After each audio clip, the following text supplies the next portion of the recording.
Hello everyone. आज के इस वीडियो में हम बात करेंगे बीए प्रोग्राम की डिसिप्लिन हिस्ट्री। और हमारा सेमेस्टर थर्ड है और थर्ड सेमेस्टर में यूनिट जो हमारी फोर्थ है औरंगजेब की दक्षिण नीति, इसको हम डीपली डिस्कस करेंगे।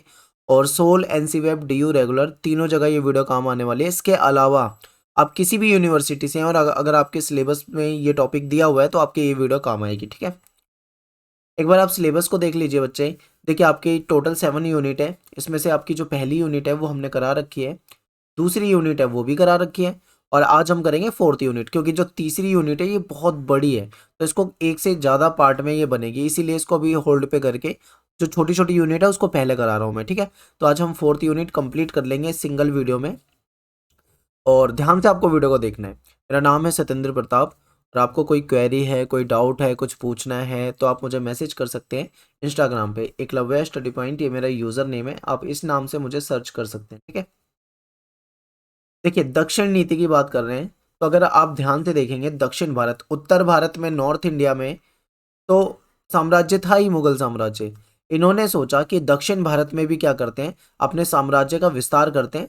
और जो दक्षिण में महाराष्ट्र हो गया, कर्नाटक हो गया, तमिलनाडु हो गया, इस साइड भी, ठीक है, इस साइड भी ये क्या करते हैं, उसको जीतने की कोशिश करते हैं। दक्षिण भारत को भी अपने अधीन लाने का प्रयास किया। यही औरंगजेब की दक्षिण नीति कहलाती है। ठीक है, और दक्षिण नीति को के कारण कई बार उन्हें कुछ जगह पे फायदा भी हुआ तो कुछ जगह पे काफी नुकसान भी हुआ। वो क्या क्या है वो आगे हम विस्तार से समझेंगे। तो चलिए स्टार्ट करते हैं वीडियो को। औरंगजेब की दक्षिण नीति। औरंगजेब जो है वो दक्षिण भारत के स्वतंत्र राज्यों को खत्म करके उन्हें मुगल साम्राज्य में शामिल करना चाहता था। ठीक है, दक्षिण भारत में जो भी स्वतंत्र राज्य थे, चाहे वो गोलकुंडा हो, चाहे बीजापुर हो, ठीक है, चाहे वो मराठे हो, उन सबको खत्म करना चाहता था वो। और पूरा का पूरा जो क्षेत्र था उसको अपने जीत कर मुगल साम्राज्य में वो शामिल करना चाहता था। ये उसकी क्या थी, वो इसकी इच्छा थी। और दक्षिण भारत को जीतना ही उसका मेन उद्देश्य बन चुका था। आगे देखते हैं दक्षिण में औरंगजेब के मुख्य राजनीतिक प्रतिद्वंदी, यानी कि दक्षिण भारत में उसके जो मेन, जो उसका कंपटीशन था, जो उसका प्रतिद्वंदी थी, वो कौन थे। तो सबसे पहला पॉइंट आपके सामने है बीजापुर। ठीक है, बीजापुर जो है ये इनके लिए दक्षिण भारत में एक राजनीतिक प्रतिद्वंदी था। दूसरा है गोलकुंडा और तीसरा है मराठे। ये तीनों ही इसके लिए मेन कंपटीशन था, और इनको विजित करने के बाद, इनको जीतने के बाद ही ये क्या कर सकते थे, शासन कर सकते थे दक्षिण भारत में। तो चलिए और डीप समझते हैं। बीजापुर के जो शासक थे उस समय में आदिल शाही वंश के शासक थे जो यहाँ पे शासन किया करते थे। गोलकुंडा की बात करें तो यहाँ पे कुतुब शाही वंश के शासक हुआ करते थे। मराठे जो थे इनमें शिवाजी और उनके उत्तराधिकारी हुआ करते थे। ठीक है, तो इस तरीके से शासन व्यवस्था थी इनकी। बीजापुर से संबंधित राजनीतिक घटनाएं जो है उसको विस्तार से समझिए, और कैसे कैसे मतलब क्या क्या आगे बढ़ता जाता है उसको डिटेल में समझेंगे।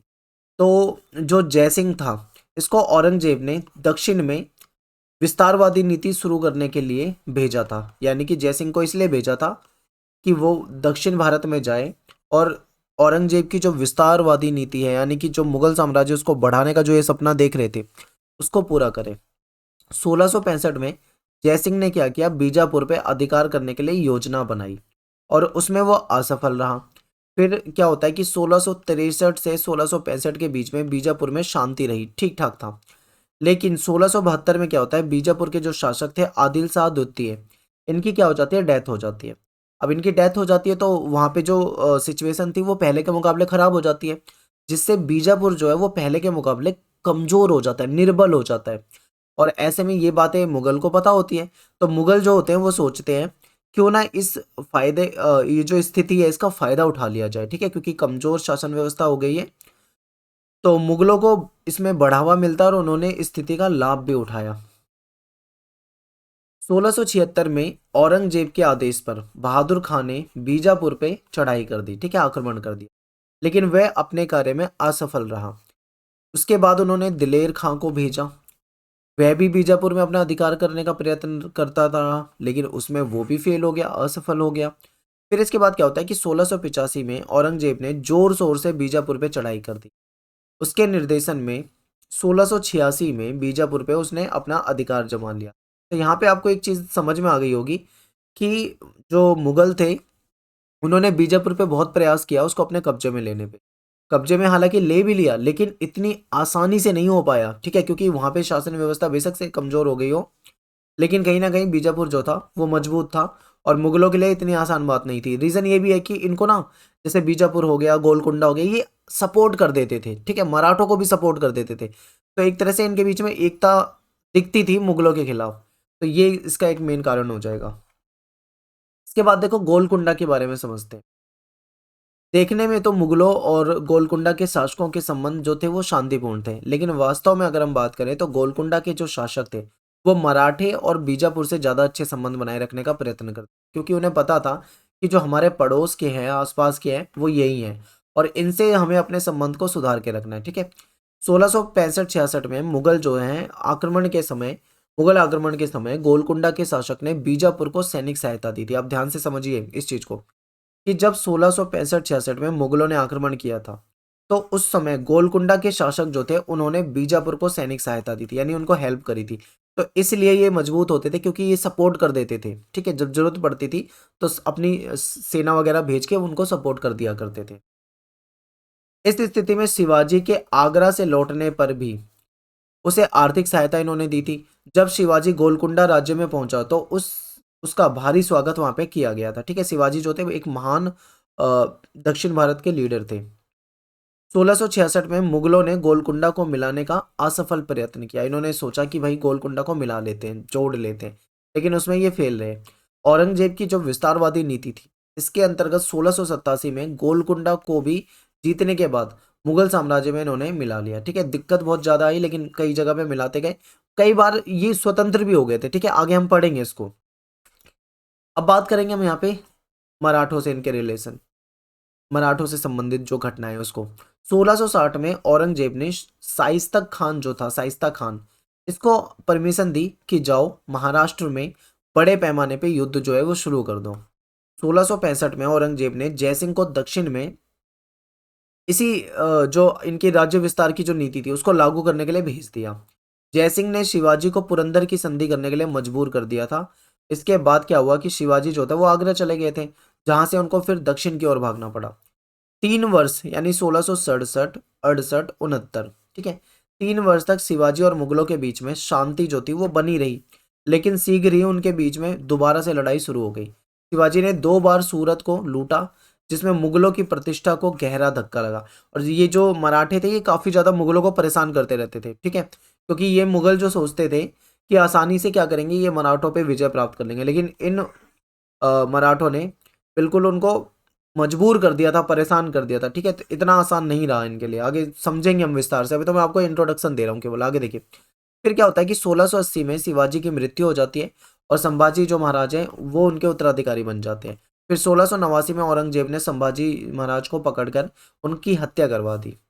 फिर इसके विपरीत क्या होता है, संभाजी के जो पुत्र होते हैं शाहू, उनको औरंगजेब ने सम्मान दिया, उनके पुत्र को सम्मान दिया है, पिता को क्या है उनकी हत्या करवाई, उसे 7,000 उच्च पद दे दिए गए। संभाजी के पश्चात क्या होता है कि राजा राम जो है वो मराठों के नेता बने, लेकिन उनकी भी कुछ समय में क्या हो जाती है, मृत्यु हो जाती है। फिर 1689 से 98 के बीच में मराठों की कई बार हार हुई और उन्हें बहुत से महत्वपूर्ण किले जो थे वो मुगलों के हाथ में चले गए। वास्तव में 1698 में औरंगजेब की जो दक्षिण नीति थी वो पूर्ण रूप से प्रभुत्व जो था उसका स्थापित हो चुका था। तो ये हमने बेसिक समझ लिया कि कैसे उतार चढ़ाव आते हैं, ठीक है, कैसे इनकी कभी लड़ाई जीत रहे कभी हार रहे हैं, ये सब चल रहा है। तो ये था इंट्रोडक्शन। इसके बाद अब हम पढ़ेंगे और ज्यादा डिटेल में। अब यहाँ पे करेंगे औरंगजेब की जो दक्षिण नीति थी इसका मूल्यांकन। देखिए जो दक्षिण नीति थी इसको हम क्या करते हैं, 3 चरण 4 चरण में ध्यान से देख पढ़ेंगे, ठीक है। प्रथम चरण, द्वितीय चरण, तृतीय चरण, चतुर्थ चरण। तो प्रथम चरण जो है वो है औरंगजेब जब शासन में आता है तब से लेके 1666 तक का प्रथम चरण है। फिर दूसरा चरण जो है वो 1667 से लेके 1681 तक। तीसरा चरण जो है वो 1682, ठीक है, से लेकर 1694 तक। और चौथा चरण जो है वो 1695 से 1707। इसमें आप देखोगे कि कुछ चरण में वो बिल्कुल डिफेंस वाली नीति अपनाते हैं कि अपने आप को बचा के रखना है, कुछ चरण में वो आक्रामक हो जाते हैं, हमला करते हैं, जीतने की कोशिश करते हैं। तो ये उतार चढ़ाव जो है आपको यहाँ पे अच्छे से समझ में आएगा, ठीक है। तो ये अब इसको हम समझेंगे विस्तार से। पहला चरण जो था यानी कि जब औरंगजेब सत्ता में आता है और राज्यारोहण करता है, तब से लेके 1666 तक क्या क्या होता है इसको देखेंगे। तो देखिए, औरंगजेब की जो दक्षिण नीति थी उसके साम्राज्य विस्तार की नीति का ही एक महत्वपूर्ण अंग था, क्योंकि उसकी जो इच्छा थी वो ये थी कि संपूर्ण भारत पे अपना अधिकार जमाए। तो इसीलिए उस दक्षिण की जो नीति थी वो महत्वपूर्ण थी, क्योंकि दक्षिण भारत को जीतना था। नॉर्थ में तो ये थे, लेकिन दक्षिण भारत को जीतना था। शाइस्ता खां स्वयं इस आक्रामक, जो शाइस्ता खां था इसका समर्थक, वो इस नीति का हमेशा क्या रहा, समर्थक रहा। उसे ये पसंद था कि आक्रामक नीति अपनानी चाहिए। इसलिए वह भी औरंगजेब के दक्षिण विजय के सपनों को साकार करने के लिए बहुत ही उत्साहित था। वो चाहता था कि जो औरंगजेब का सपना है दक्षिण जीत लिया जाए, उसको लेकर ये बहुत उत्साहित था। ऐसा लग रहा था कि शाइस्ता खान जो है उसने आक्रमण से पहले, ठीक है, तैयारी नहीं करी है। क्यों? क्योंकि उसने दक्षिण भारत को अच्छे तरीके से समझा नहीं। दक्षिण भारत की क्या भौगोलिक स्थिति है, वहां पे क्या राजनीतिक स्थिति है, इसके बारे में उसको ज्यादा जानकारी नहीं थी। बस ये हवा में सोच रहे थे कि हम क्या करेंगे, सीधा आक्रमण करेंगे और जीत लेंगे। लेकिन वो जीतना इतना आसान नहीं होता था, अभी आपने स्टार्टिंग में समझ लिया उसको। लेकिन ये बिना तैयारी, बिना कोई सोच समझ के बस प्लानिंग करे जा रहे थे। फिर क्या होता है कि संपूर्ण लड़ाई की जो योजना थी वो काफी लापरवाही पे आधारित थी।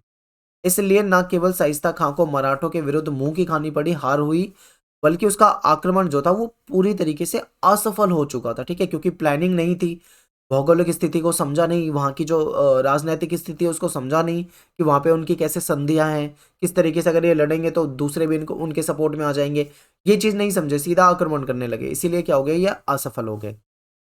इसके पश्चात कुछ समय के लिए दक्षिण में सैनिक गतिविधि जो थी वो कम करी इन्होंने। ठीक है, मुगलों ने इस समय का उपयोग जो था वो शायद एक निश्चित योजना बनाने के लिए किया। शिवाजी के नेतृत्व में मराठों की बढ़ती हुई राजनीतिक शक्ति ने भी औरंगजेब को कार्रवाई करने पे मजबूर कर दिया था। अपनी योजना को सफल बनाने के लिए औरंगजेब ने जयसिंह जो था, जयसिंह, उसको दक्षिण का वायसराय बना दिया था। कि जयसिंह को ये काम दिया गया कि दक्षिण भारत में जा, वहाँ की स्थिति को समझ, और वहाँ पे हमें कैसे विजय प्राप्त करनी है इसके बारे में सोचने के लिए इन्होंने को नियुक्त कर लिया था। जयसिंह को आक्रामक नीति का पालन करने का आदेश दे दिया गया। जयसिंह ने क्या किया, निश्चित योजना के साथ आक्रमण शुरू करे। अब इससे पहले क्या था कि बिना योजना बनाए शाइस्ता खान जो था बिना योजना बनाए बस केवल उत्साह में था। ठीक है, लेकिन इसने क्या की, फिर बाद में समझा वहां के माहौल को और एक अच्छी सी योजना बनाई और फिर आक्रमण शुरू करे। तो जयसिंह ने न केवल युद्ध के तरीकों में बदलाव किए, ठीक है, मतलब नए तरीकों का प्रयोग किया, बल्कि मराठों की शक्ति को कमजोर करने के लिए भी इसने कूटनीति का सहारा लिया। यानी इस बार जो काम किया है उसमें दिमाग का इस्तेमाल किया है। सोच समझ के पूरी प्लानिंग के साथ इन्होंने कूटनीति का सहारा लिया। कई मराठा सरदार जो थे वो उसके साथ मिल गए। ठीक है, जयसिंह के साथ मराठा सरदार मिल गए।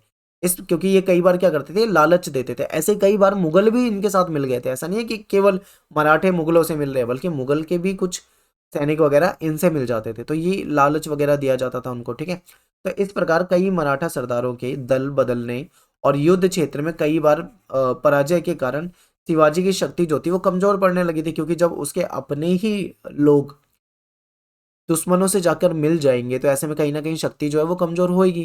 तो ऐसे में फिर उसको मजबूर होकर पुरंदर की संधि करवाई। ठीक है, पुरंदर की संधि मजबूर करके कराई गई थी। और जयसिंह ने युद्ध के तरीके बदले, कूटनीति का सहारा लिया। ठीक है, मराठों के जो सरदार थे उनको अपने में शामिल किया। इस तरीके से कहीं ना कहीं यहाँ पे मुगलों का जो पल रहा है वो भारी आपको दिखेगा। तो यहाँ पे हमने क्या पढ़ा, हमने जो पहला चरण था उसको पढ़ा है। ठीक है, कैसे कैसे मतलब उतार चढ़ाव हुए, शाइस्ता खां के समय में क्या हुआ और जयसिंह के समय में क्या हुआ, ये आपने समझा होगा। आगे और देखते हैं। जयसिंह के प्रयासों का ही ये फल था कि औरंगजेब की राज्य विस्तार की नीति जो थी अब धीरे धीरे सफल हो रही थी। लेकिन शीघ्र ही दो स्थानों पर यह नीति असफल हो गई। ठीक है, फेल हो गई। पहली जो अगर हम बात करें तो वो ये है कि लाख प्रयासों के बाद भी जयसिंह जो था वो बीजापुर पे अधिकार नहीं कर पा रहा था। और दूसरा था कि शिवाजी का आगरा जाने से जयसिंह की योजना जो थी वो विफल हो गई थी। ठीक है, तो यहाँ पे हमारा जो है चरण 1 जो था उसका मेन मेन आपको समझा दी। इसके बाद बात करेंगे हम चरण 2 की। ठीक है, लेकिन इसमें एक दो पॉइंट और हैं वो हमें समझने हैं। तो एक और ये बातें घटित हुई तो दूसरी ओर क्या हुआ कि दक्षिण में होने वाले युद्धों पे जो खर्चा हो रहा था मुगलों का, क्योंकि उसमें एक भारी सेना ले जानी पड़ती थी, बहुत सारा पैसा खर्च होता था। तो जो खर्चा हो रहा था वो आर्थिक रूप से मुगलों को कमजोर कर रहा था। ये मुगलों मुगलों के लिए हानिकारक था।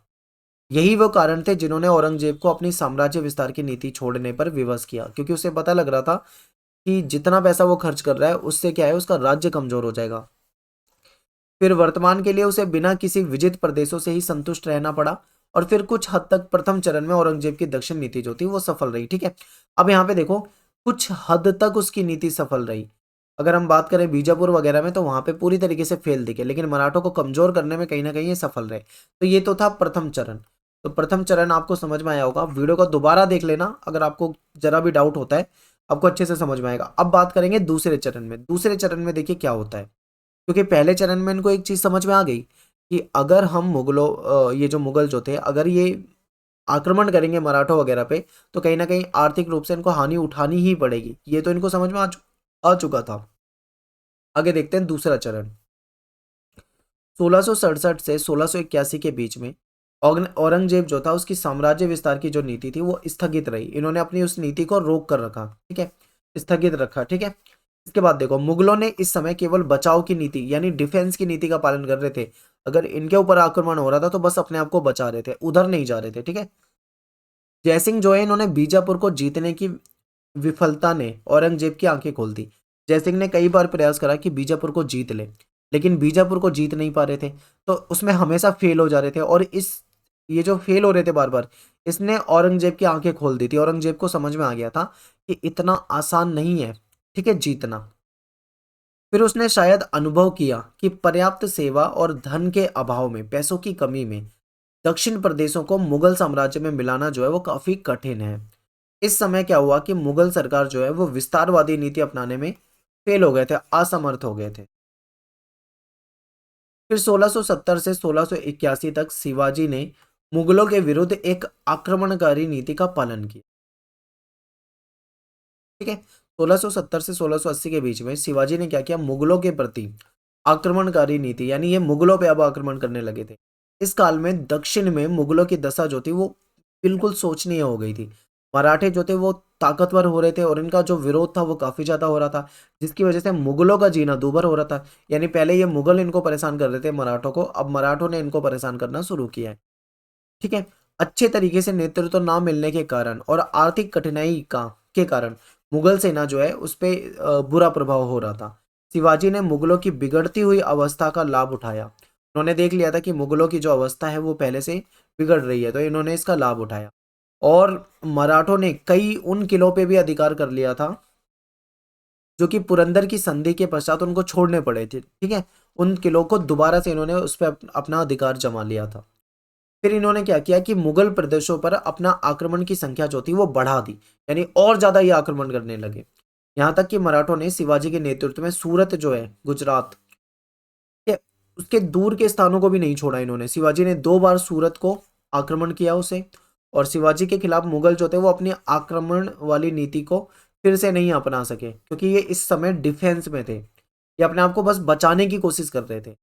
फिर परिस्थिति के अनुसार इन्हें सुरक्षात्मक नीति अपनानी पड़ी, और इस नीति में भी इनको असफलता मिल रही थी, क्योंकि कई बार इनको इनके लोग मारे जाते थे। ठीक है, इन पे हमला हो जाता था। आगे देखते हैं, कई मुगल सैनिक जो थे वो मुगल सैनिक अधिकारी चुपके से क्या करते थे, मराठों से मिल जाते थे। जैसे कि शुरू में इन्होंने क्या क्या करा था, याद है आपको, जयसिंह के समय में जयसिंह ने मराठे जो सैनिक थे, मराठे जो अधिकारी थे उनको अपने में मिला लिया था। लेकिन अब क्या करा, मराठों ने मुगलों को अपने में मिला लिया, यानी कि चुपके से उनसे मिल जाते थे। इन कारणों से मराठे जो थे वो निश्चित रूप से दक्षिण में एक महत्वपूर्ण राजनीतिक शक्ति बन चुके थे। और दक्षिण में मुगलों का कार्य जो था इस कारण से और भी ज्यादा मुश्किल होता जा रहा था, क्योंकि मराठों को बीजापुर और गोलकुंडा से सहायता मिलती थी। ये मैंने आपको स्टार्टिंग में बता दिया था कि मराठे हो गए, बीजापुर हो गए, गोलकुंडा हो गए, इनके कैसे भी रिलेशन रहे हो, लेकिन कभी भी अगर बाहरी आक्रमण होता था मुगलों वगैरह का तो ये एक दूसरे के सपोर्ट में आ जाते थे। ठीक है, औरंगजेब इन राजनीतिक शक्तियों को एक दूसरे से अलग रखना चाहता था। औरंगजेब चाहता था कि बीजापुर, गोलकुंडा, मराठे ये एक दूसरे से अलग रहें, एक दूसरे की हेल्प ना करें। ठीक है, ऐसा औरंगजेब चाहता था, क्योंकि उसे पता था कि ये तीनों एक साथ आ जाते हैं तो उनकी शक्ति जो है वो बढ़ जाती है। लेकिन परिणाम स्वरूप जब बीजापुर आंतरिक मामलों में उलझा हुआ था, तब 1676 में बहादुर खान जो था उसने बीजापुर पे आक्रमण करने का आदेश दे दिया। परंतु ये प्रयास जो था वो भी फेल हो गया, और औरंगजेब ने क्या करा, बहादुर खां को वापस बुलाया। फिर उसने दिलेर खां को दक्षिण में वायसराय बना दिया और दिलेर खां ने 1677 में गोलकुंडा पे आक्रमण किया। तो ये तो था दूसरा चरण, ठीक है। अब बात करेंगे हम यहाँ पे तीसरे चरण की। तीसरे चरण में देखिए क्या होता है, या आपने देखा कि पहले चरण में इनको कुछ मामलों में सफलता मिली, दूसरे चरण में ये मेनली आपको फेल दिखेंगे, ठीक है, फेल थे ये मुगल, और इनको कोई खास बेनिफिट नहीं हुआ, डिफेंस की नीति अपना रहे थे बस अपनी रक्षा करने के लिए। अब तीसरा चरण जो था ये क्या था, इनके लिए महत्वपूर्ण था। तीसरा चरण आप समझोगे तो आपको समझ में आ जाएगा कि ये काल क्या होता है इनके लिए, काफी महत्वपूर्ण। 1668 से 1694 के बीच में मुगलों ने साम्राज्य विस्तार की नीति जो थी उसको फिर से बड़े पैमाने पे अपनाया। अब ये चाह रहे थे पूरी तरीके से कि खत्म कर दें तीनों तरह के शासकों को दक्षिण भारत से, और अपने में जो दक्षिण भारत है उसको के जो एरिया है उसको मिला लें, ठीक है। तो इन्होंने क्या करा, विस्तारवादी नीति शुरू की और बहुत बड़े पैमाने पे इन्होंने आक्रमण करे। फिर औरंगजेब ने यह निश्चित कर लिया था कि वह दक्षिण में अपने सभी राजनीतिक जो कॉम्पिटिटर हैं, जो प्रतिद्वंदी है, उनको रास्ते से हटा देंगे, ठीक है। और इस बार उसने जो लड़ाई छेड़ी उसका उद्देश्य केवल खोए हुए मुगल वैभव को पुनः स्थापित करना था, ठीक है। ये चाह रहे थे कि जो मुगल वैभव खो चुका है, जो इनकी बेइज्जती हुई है, उसको ये वापस से बदलना चाह रहे थे। औरंगजेब अपने राजनीतिक प्रतिद्वंदियों के ऊपर केवल दबाव नहीं डालना चाहता था, बल्कि वह आक्रामक नीति के द्वारा हर कीमत पे दक्षिण के जो प्रदेश है, ठीक है, उनको जीतना चाह रहा था और मुगल साम्राज्य में मिलाना चाह रहा था। तो औरंगजेब ने मराठों की ओर ध्यान दिया उसे, और उनको हटाने के लिए सैनिक गतिविधि पे ज्यादा पैसा भी खर्च करने लगा, सेना बड़ी करी, ठीक है, हथियार वगैरह दिए सेना को। शीघ्र ही औरंगजेब ने अनुभव किया कि बीजापुर और गोलकुंडा जो है इनको हराए बिना मराठों को समाप्त नहीं किया जा सकता। क्यों? क्योंकि आपको मैंने बताया था स्टार्टिंग में कि होता क्या था कि जब मराठों से ये लड़ते थे तो मराठों को सपोर्ट करते थे बीजापुर और गोलकुंडा। ऐसे में ये तीन जने हो जाते थे, यानी तीन शक्तियां एक साथ हो जाती थी, ठीक है। तो ये चीज इनको समझ में आ गई थी कि अगर बीजापुर और गोलकुंडा को अगर हम समाप्त नहीं करते हैं तो फिर मराठों को नहीं जीत पाएंगे कभी भी। फिर इसलिए उन्होंने क्या करा, बीजापुर की ओर ध्यान दिया। इन्होंने सोचा कि पहले बीजापुर को समाप्त करते हैं, जब बीजापुर समाप्त हो जाएगा तो जाहिर सी बात है वो कमजोर हो ही जाएंगे। तो बीजापुर की ओर इन्होंने ध्यान दिया और मुगलों की जो सेनाएं थी वो बीजापुर की ओर इन्होंने हमला करने के इरादे से चल पड़ी। बीजापुर जो था वो इतना ताकतवर नहीं था कि वह मुगलों के हमले को सफल ना होने दे। 1686 में बीजापुर जो था वो हार गया, ठीक है। और जल्दी ही 1687 में इन्होंने गोलकुंडा को भी पे भी आक्रमण करा, गोलकुंडा भी हार गया। दोनों राज्यों को मुगल साम्राज्य में इन्होंने मिला लिया। अब देखो, जो दूसरा चरण था उसमें क्या हो रहा था, मुगल हार रहे थे, लेकिन जो तीसरा चरण है उसमें ये जीत रहे हैं। यानी तीसरा चरण इनके लिए बहुत ज्यादा इंपॉर्टेंट है। इन्होंने क्या करा, बीजापुर और गोलकुंडा को जीत लिया और अपने में मिला लिया। जब गोलकुंडा बीजापुर चले गए तो मराठे जो थे वो जाहिर सी बातें कमजोर हो जाएंगे पहले के मुकाबले में। अब समझिए आगे, इन दोनों राज्यों को मुगल साम्राज्य में मिला लेने के बाद औरंगजेब ने फिर एक बार बड़े पैमाने पर सैनिक गतिविधि जो थी वो मराठों के खिलाफ शुरू करी। इस बार इन्होंने दिमाग लगाया कि मराठों को डायरेक्ट नहीं जीत सकते, इससे पहले बीजापुर और गोलकुंडा को समाप्त करो, इसके बाद फिर मराठों से युद्ध करेंगे, ठीक है। अंत में 1689 में संभाजी जो थे, ठीक है, इनको बंदी बना लिया गया, जो मराठे थे, ये मराठे शासक। फिर औरंगजेब की सफलता की ये जो थी, ये औरंगजेब की सफलता की चरम सीमा थी। यानी कि इतनी बड़ी विजय आज तक मुगलों को नहीं मिली थी दक्षिण में। फिर 1689 में औरंगजेब ने संपूर्ण दक्षिण प्रदेश जो था उसको जीता और ये पूरे दक्षिण भारत में जो मेन मेन थे वहां का स्वामी बन गया।